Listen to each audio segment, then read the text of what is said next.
All right, welcome to this month's Commerce session. If you listened to last month's, you'll know that we talked about call centers. I had Christine, I had Chris, Chris Eaton from our product team on, and we dug into call centers a little bit. But one of the key points we realized we wanted to really dig into a bit more was this idea of upsells, and just that value of having a human on the phone that can be really dynamic and responsive and proactive to the needs of the person who's calling in. So one of the things I love about Inntopia is that we have a lot of people who have worked on the front line at resorts, at DMOs, CVBs, a lot of different places, and they really understand kind of the nuts and bolts of what our clients are going through, but they also have some really cool perspectives when we want to dig into topics like this. So today, I've got Christine Veliko again. Welcome, Christine. And I've also got Andy Cummins, who is fairly new to Inntopia, but he's one of our strategic account managers. Christine used to, in fact, let me go to the next slide so I get the titles right. Christine used to be the guest services manager at the lodge at Spruce Peak in Stowe, Vermont. And Andy was the reservations manager for Jackson Hole Central Reservations. So they've been on the phone, they've worked with teams, they've done this for a big part of their career. And so Christine, Andy, welcome. I'm excited to talk to you about this. Thank you so much. Thanks, Greg. So let's start with just the very basic. Let's kind of walk through a call from your perspective and talk through some of these best practices and tips.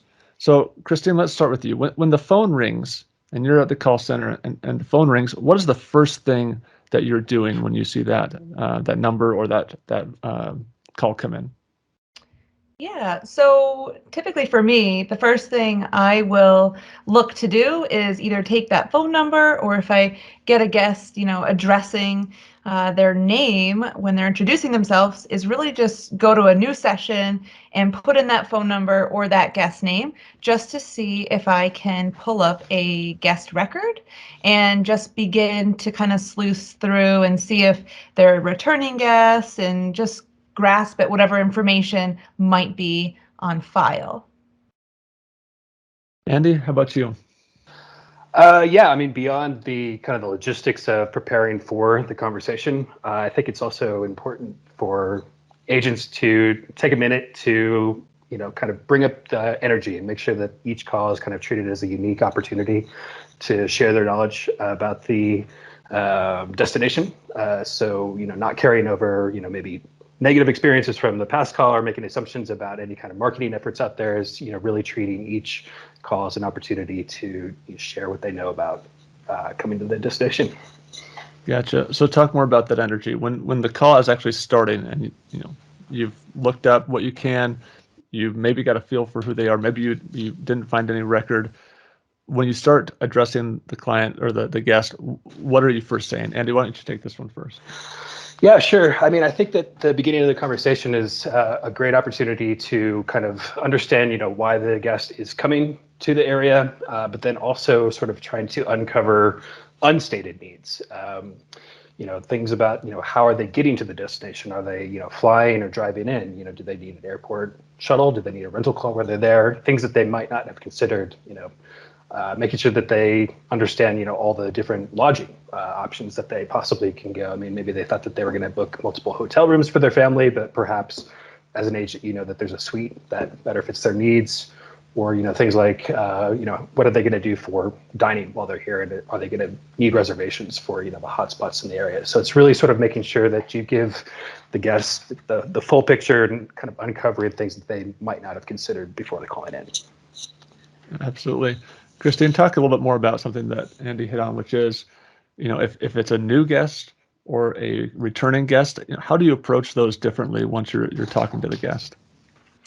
Yeah, so it's a great point. You can definitely take approaches with a new guest, first timer versus a returning guest. And typically the things I look to find out is, how was your last day if they're a returning guest? Was there anything in particular that you really enjoyed and that you're looking forward to doing again? Or was there an experience that you missed out on, or something of that nature? Is there anything new that wasn't around, when you visited 2 years ago? So for returning guests, I try to really just have that conversation with them and kind of gauge what they're looking to experience this time around. For a new customer, first-time guest, sort of a different approach. I like to do a lot of listening, and as Andy mentioned, follow up with some anticipatory questions, just seeing if they know exactly what their needs are, and if not, how we can anticipate fulfilling the things they're just not quite sure exist and how we can help them there. So let me use that as a segue, Christine, to the next thing we want to jump into, which is, you're in a destination. You have experienced some of the things just by living there and being a resident. What else do you need to do as an agent to really understand the place that you are selling to these guests, and being able to recommend the right things and really speak it from experience instead of just talking points on a sales sheet? Like, what does that relationship look like with those vendors? What does the process look like? Christine, why don't you jump into that one first? Sure. So one thing that I thought was really unique or was really powerful at my previous property was when we're onboarding new associates. It was a really great process during that timeline where, when, the timing fit, we actually provided sort of a run-of-the-mill experience for agents as if they were a first-time guest. So they got to have a night in the lodge. They got to valet park their car, order room service, eat in the restaurant, spa services, things of that nature. So they just really had the full-on experience and were able to, open all the armoire doors or look under the bathroom vanity or things of that nature, and just find all the little things that could really be heightened talking points for the guests. And, they're speaking with confidence, they're speaking with excitement, and it just makes for an easier sort of personalized sell when you just have that knowledge under your belt. I think there's a really good value to provide your agents when you can with the experience that they're selling. Absolutely. I love that. Andy, how did you guys approach this in Jackson Hole? Yeah, well, my experience at Central Reservations in Jackson Hole is also focused very much on third-party providers. So similar to Christine's approach at her property, it was making sure that new and seasoned agents have the opportunity to experience as much as possible. So, whether that's actually going on the dog sledding trip or the snowmobile trip or the whitewater rafting trip, so that they can share, specific details about what that trip looks like when they're talking about it with guests. And maybe that's not always possible given the amount of activities that you're selling, but then also encouraging your vendors to come in and speak with your agents so that at least they have a more of a personal relationship with you as the vendor to understand exactly what the trip is, and then also to kind of keep abreast of things that are potentially changing. If there's a new route, if there's a new experience, if there's some sort of added benefit that's being included, is being able to kind of speak to what's new and exciting for this season is very important. And then also kind of reminding the guests that you're in the destination, if that's the kind of the scenario that these agents are in, and say that can be a pretty powerful selling point in saying that you're choosing to kind of be in this market and live your life there, and you're excited about them coming and kind of sharing your experience. Yeah, I love that. I think that is so powerful. I mean, can you guys maybe each speak to just this idea of outsourcing? Like, just how, I mean, at the end of the day, how important was it for you to have that firsthand experience? Did you ever find yourself leaning more towards selling certain things that you did have experience with versus things that you just hadn't, you knew that existed, but you hadn't had that experience with? I mean, maybe talk through that a little bit, Andy.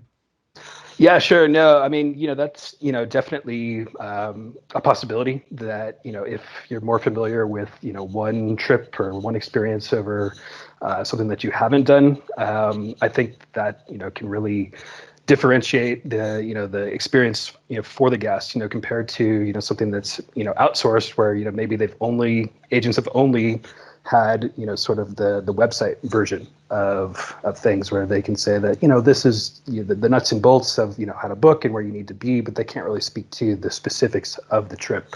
And so I think that if you are in the market, and if you have the opportunity to kind of experience all those things, that can be a real difference maker for the guest. Yeah.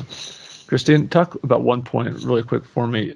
When you were bringing on new agents, what kind of timeline were you working on to get them familiar and up to speed with things so they could be at that point where they could speak eloquently and have those experiences? Like how long roughly did that take for your team? Yeah, our standard onboarding for employees was 14 days. So while that 14 days looked, very structured on paper, it was really, really nice because it gave, the associate a visual of, okay, I'm doing systems here, I'm doing meet and greets, but then there was always that section where, hey, we're going to do a stay over.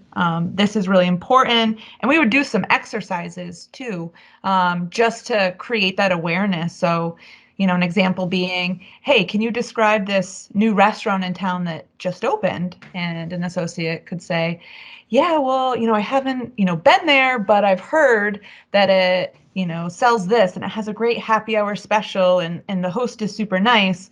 Versus if you go there and have the experience yourself, you can easily talk to that client and say, hey, yeah, I'm local. I've been there before. Let me tell you about this sort of new spot. It's low key. Not many people know about it, but they have hands down the best wings and their après specials are amazing. Make sure you go there and ask for Todd. He'll give you like the best seat. So it's those little examples where, really providing the time, the adequate time for them to be comfortable with all of the information they're going to be handed, learn the systems, feel confident using the systems, but then get those experiences and those relationships under their belt. Because ultimately, like Andy mentioned, the guest or the customer feeling like they're talking to someone with real insider knowledge and the insider scoop really makes them feel comfortable that they could potentially drop some other clues or opportunities in the conversation for additional upselling. I love that combination, Christine, of where you started a few minutes ago of just listening to the guests, really understanding their needs. And then when you have that experience to lean on, being able to match, very detailed and specific recommendations to them. I mean, it's a no-brainer for someone to say yes to those things on a call. Let's wrap up with one last kind of open-ended question for both of you. Any other thoughts on this? Andy, let's start with you. I mean, what other tips or advice do you have for folks who want to boost their upsells or just boost the performance of their agents or just have better flows on their calls? I mean, what would you recommend people focus on or do?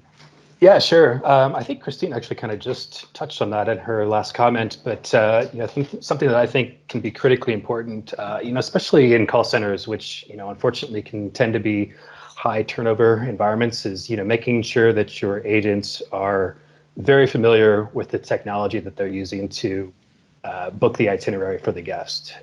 So especially with multiple systems, if you're using a property management system and then some sort of concierge system or a CRS, just making sure that while they have strong grasp of the products that they're selling and understanding that personal experience, but then also not being hesitant to book a particular trip because it's cumbersome within the PMS.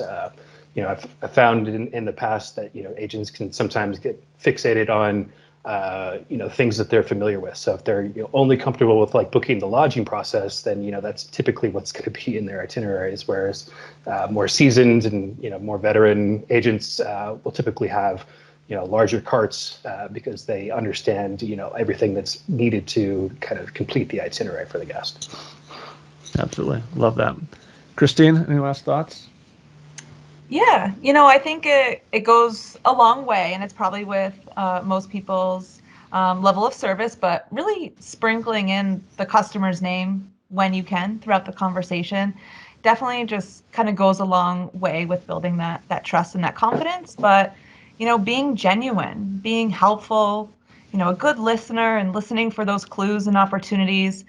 And definitely following up if you're sending out a quote or if someone's sort of on the fence with additional products or experiences after they say book lodging, really take that moment and be mindful to follow up with them and see if they have any additional questions or if they'd like help making those reservations, things in that nature go, really far. And I would definitely say just continue to build, or, the department as a whole, build relationships with those third-party suppliers just to see if you can get those experiences in there, because ultimately, the agents will feel a lot more confident being able to sell. And, we also know on the side that cash is king, and incentivizing some of the agents for selling those things definitely goes a long way. So it's a great working relationship. And yeah, I'd say those are some really great helpful hints. Awesome. Love that. I love the theme through all this is just, getting to know certain aspects, getting to know the guest when they call in, getting to know the system so you're comfortable, to your point, Andy, getting to know your suppliers, the products you're selling, and just having that knowledge is so powerful. So, Andy, Christine, thanks so much for your time. One last note before we wrap up. This session is part of what we're calling Insight 365. It's our new year-round user group in a way. Before, we used to have a 3-day user group in person, but people loved our virtual content we did during COVID, so now we're doing a hybrid. So this session is part of our breakout sessions we're doing every month. You can watch more sessions like this one at corp.inntopia.com/insight365, where you can also sign up for more details and more information about our one-day in-person event that we'll have later this year.